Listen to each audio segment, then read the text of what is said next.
You know, my uncle he's not like anybody you've ever met before. Well, I've told the story. I don't know if I've told the story on this show, but I've told the story. I've had a conversation with Michael one time when I was 15, and I said that basically when I was going through foster care and stuff, I was in a group home, and Michael there'd been a school shooting in my neighborhood. Okay. They had killed all these kids, shot the teachers at a school. This guy had blew up his car and then shot them all with a machine gun. Wow. It was one of the first school shootings ever, and we didn't have social media back then, so we just had the news. I remember coming home and then the counselor sitting us down and talking us through it.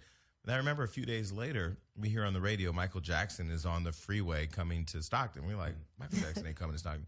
And he actually came and he visited all the kids in the school and encouraged them to find courage to keep coming to school, told them that God was with them and that's why they were alive, paid for all the medical bills of all the kids in the hospital, went to the hospitals to visit all the gunshot victims, paid for all the funerals, didn't get any recognition, but didn't want it. Actually tried to sneak in and out.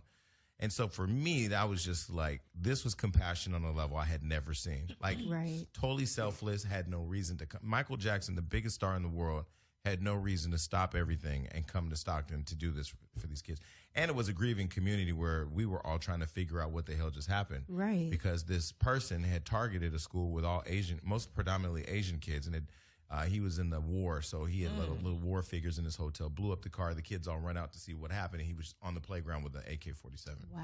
So I say that was my example. So years later, when I get out the group home, I'm like trying to find Michael Jackson because I'm like, this is not even because it was just the biggest star in the world, but because I had never witnessed that level of compassion, and didn't understand it. And I think I was intrigued, so I called his assistant every day, and then finally one day he called.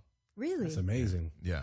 And so when he called, I will never forget two things. One, that Michael talked like a nigga. He was, what's up? You call it? And I was like, what? You know? Yeah, people don't know that. I'm happy you got to experience that. And the other thing is he was very in tune with the conversation and just the gratitude of somebody that actually wanted to reach out to him for just being himself. Right. And see, what you've just described is exactly who he is.